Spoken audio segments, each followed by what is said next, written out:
Prime Minister, thank you for taking the time. Compliments of the season to you. I know how busy you are. Same to you. It's nice to be here. Thank you. Let me ask you this and see if we can connect the dots, because I'm a little confused. Last Thursday you were saying you enjoyed being Prime Minister, you still had lots to do, and the next election, as far as you were concerned, could come in October of 2009. Right. Now I've seen you quoted in the papers as saying, well, it's very hard with a minority to focus on the long term and to get things done. So is there a disconnect between those two statements? Because no, that's not quite what I said. I actually think we're, as you know, I'm very proud of our record. I think we've got a lot done over the first year, and you know, some of those things on the budget, most of our fiscal measures passed, the Accountability Act, criminal justice underway, a softwood lumber deal. So I think we're getting lots done. My fear is over time that, you know, we're constantly forced to focus on, you know, the next couple of months because we're always worried about defeat. The beneficial side of that is obvious. It's forced the government to be disciplined, to get things done, to stay on its timetable. The disadvantage makes it more difficult to focus on the long term. That's my fear. But we are trying to focus on the long term. We're obviously launching environmental initiatives, Advantage Canada economic initiatives, democratic reform. Jim Prentice at Indian Affairs is doing some long-term stuff. So I hope we'll be able to do that as well. But no, I'm that caution notwithstanding, I'm happy to keep governing. I've had, as you know, lots of campaigns, 4 national campaigns in 4 years, 2 leaderships, 2 elections.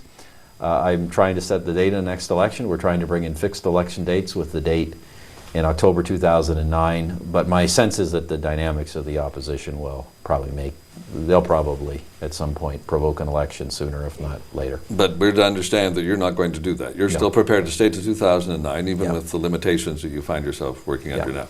So yeah, we're able, you know, Don. So far, there are things that I'm, you know, I'd obviously like to get more done on, but we seem to be able to get done what we wanted to get done, and I don't sense any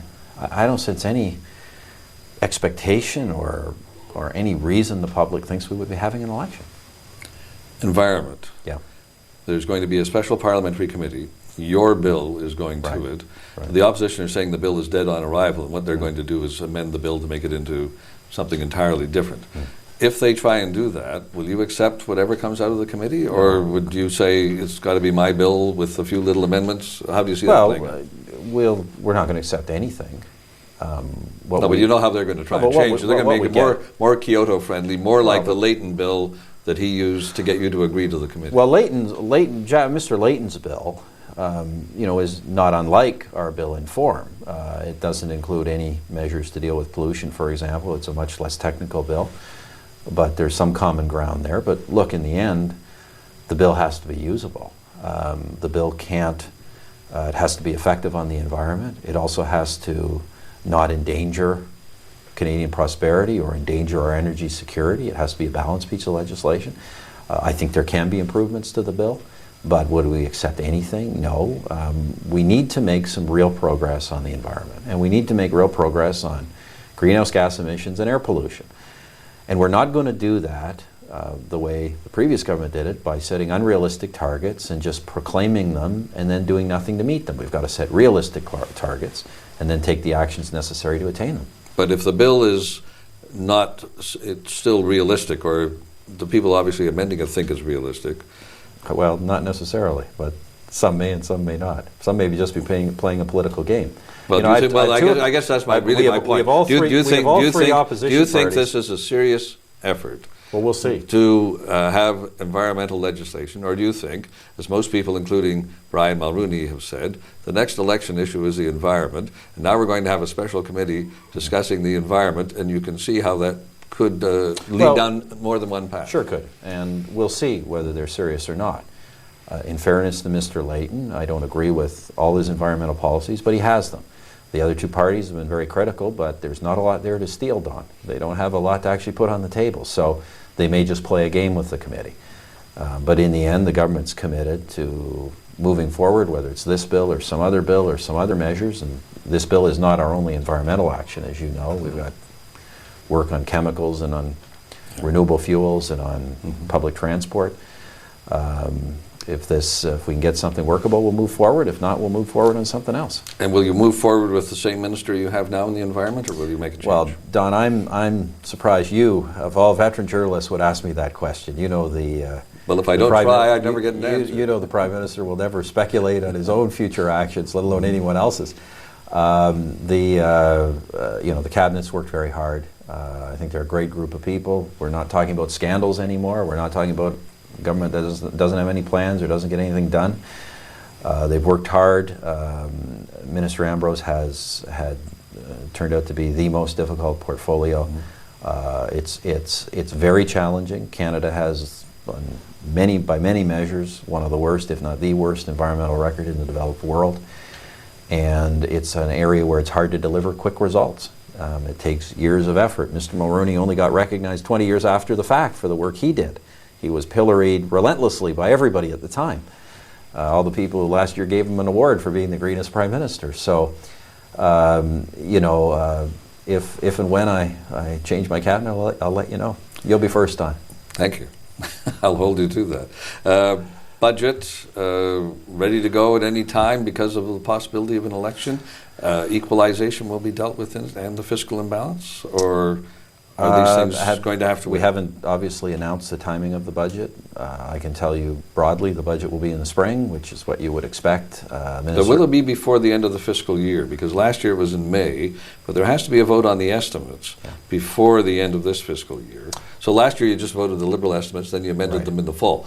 This year they're your estimates. So you have to have a vote which is a confidence vote on the estimates before the end of March. Will we have had a budget before the estimates? Minister of Finance will announce the budget date, and I'll let him do that. I won't speculate on the date.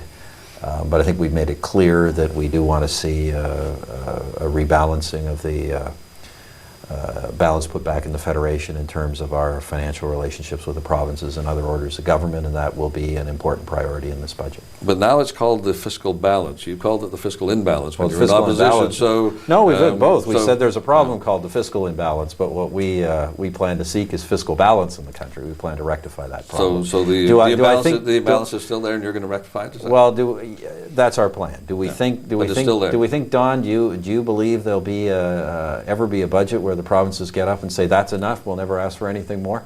Not in my lifetime, or yours probably. Probably not, but nevertheless, I think we can do a lot to improve the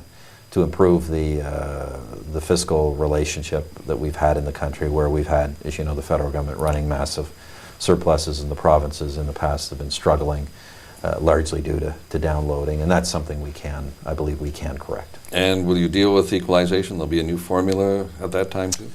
As I say, I don't want to prejudge the Minister of Finance, but I would confess to you that dealing with equalization, and as you know, it's a very divisive issue. The provinces there's no one view among the provinces. Dealing with equalization will have to be done if we're going to resolve the fiscal imbalance. You promised during the election campaign that you wouldn't include the revenues from non-renewable resources in calculating the equalization formula. Right.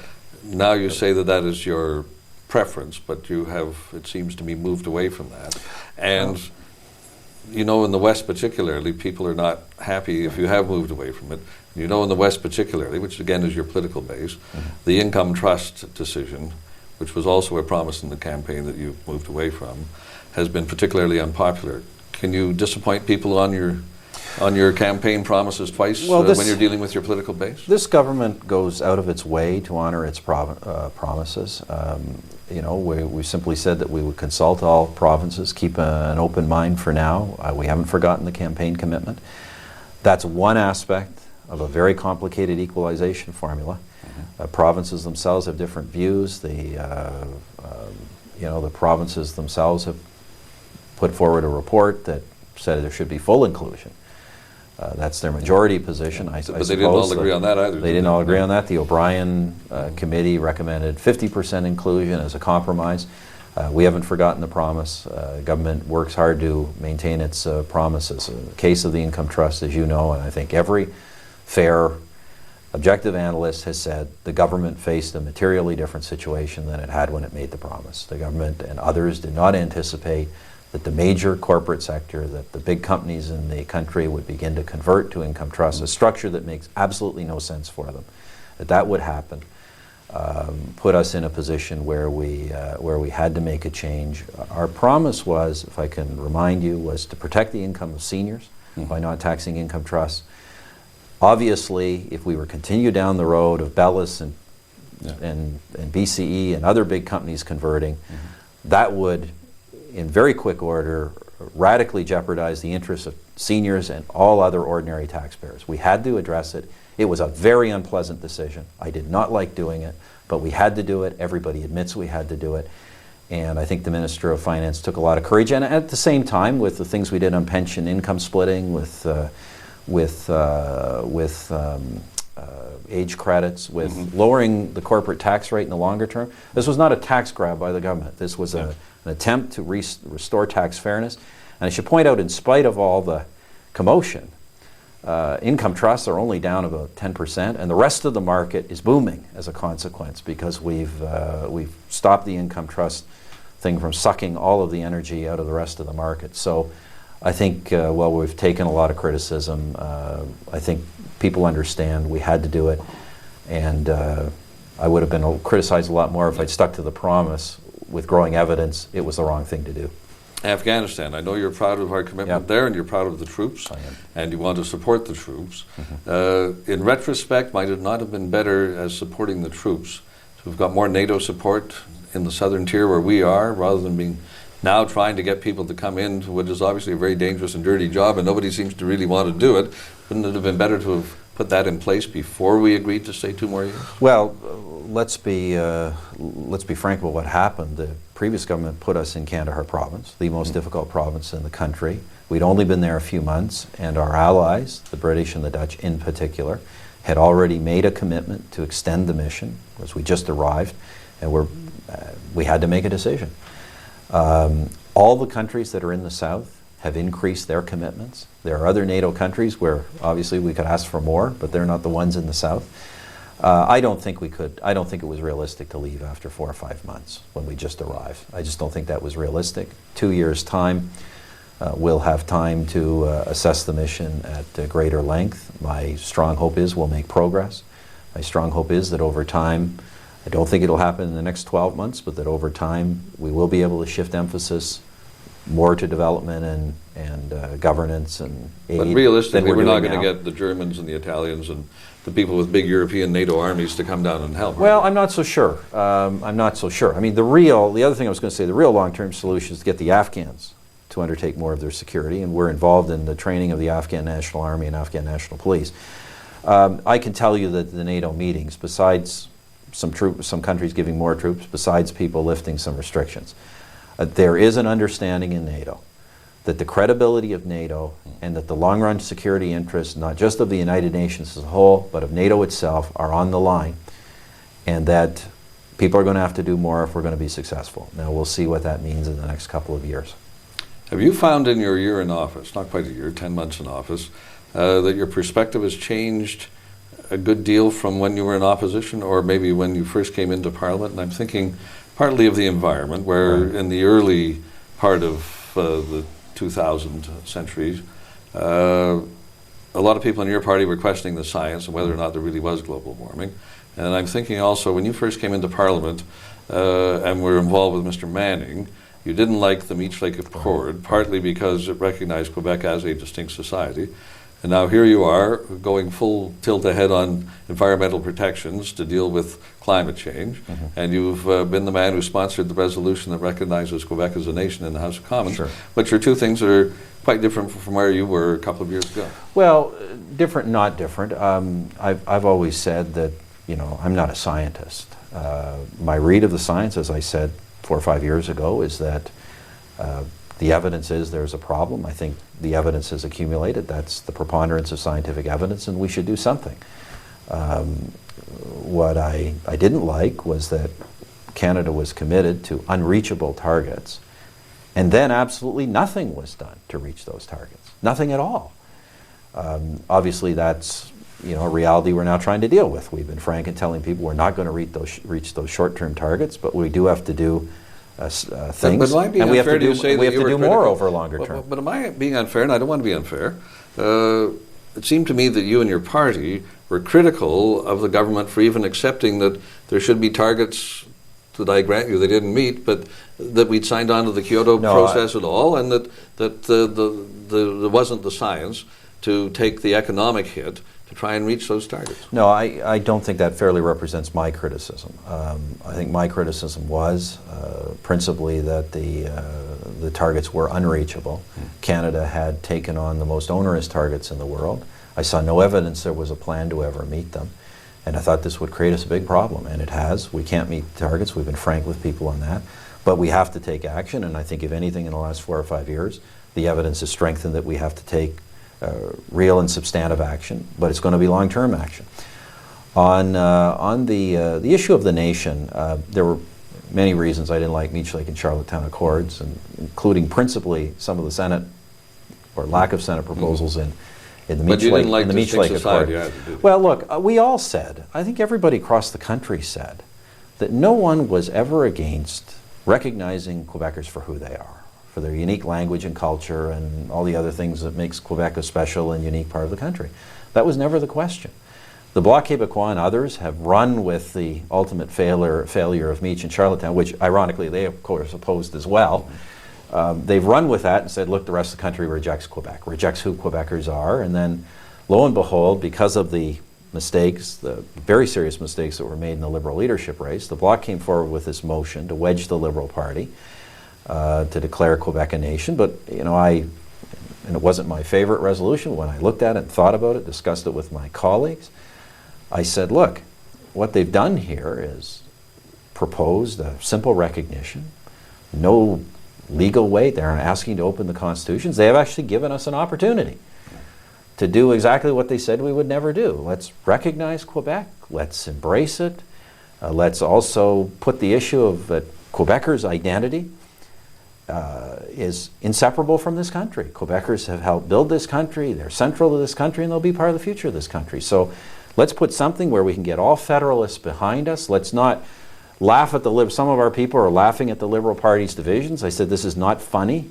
You know, this is a potential crisis in federalism itself. Let's get the Liberals and others behind something, get all Federalists together, and affirm the Québécois as a vital part of this country. So that's what we did, and lo and behold, the Bloc voted for it too, which I think, Don, if you don't mind me saying, you and I have watched, you more than me have watched this thing go up and down for a long time, but I was really pleased at the reaction across the country. People didn't say open the Constitution, they said great, let's move on. We've done something good, let's move on. But more importantly, after 4 decades, you have a separatist party in the House of Commons, and because of public pressure in Quebec, they are forced to change their position and vote for a resolution that references a united Canada. I thought it was a great moment and a real indictment of how little they have really succeeded in convincing Quebecers of their objective. So just very briefly on the point of how that worked out. Yeah. You didn't tell your own Minister of Intergovernmental Affairs, so you talked to Mr. Dion, who's now your main opponent, but well, both if I can be blunt, both those things are not true. I never spoke to Mr. Dion. That's not correct. You didn't? I spoke to Mr. Graham. I never spoke to Mr. Dion. I spoke to Mr. Graham and I spoke to Mr. Layton. Yeah. Never spoke to Mr. Dion. And did you ask Graham what Dion's opinion was, or did you? I didn't ask him explicitly what individuals. I asked him whether he could get his leadership candidates. I impressed upon him, by the way, he was a great player in all this, so I pressed upon him the importance and the benefit for all of us to rally behind something. I told him. But you didn't actually have a conversation with Mr. Dion? No, I did not. Didn't send him an email? You didn't? No, I did not. Weren't, right, okay. No. All right, but I guess the point on the intergovernmental affairs, I took this decision. Motion was tabled on a Tuesday night. We had some preliminary discussion on the possibility of this happening in our cabinet and in our caucus. When that motion was tabled and we developed our response, I took it to the caucus as a whole. All members, including the former Minister of Intergovernmental Affairs, were involved in that discussion. So the allegation that Stephen Harper is really the Minister of everything and it doesn't matter if he shuffles his cabinet, which you told me you won't tell me until you do it, which is obviously fair enough, but you're the Minister of everything and it doesn't really matter too much who's doing what. Well, obviously that's a gross exaggeration. The Prime Minister is responsible for the government as a whole and has to coordinate, and we all have to be aware of what each other are doing. But I can't do things in most portfolios without effective ministers who can get the job done. And it's I think we got a good team. At the same time, I am the leader of the team. Well, I've taken more time than I said I would, and I appreciate you spending this time. Let me wish you a Merry Christmas, you and Mrs. Harper and your children, and a Happy New Year in 2007. Well, great. All the best to you, Don, and your family, to all your staff, and also your viewers as well. Merry Christmas and Happy New Year. Thank you.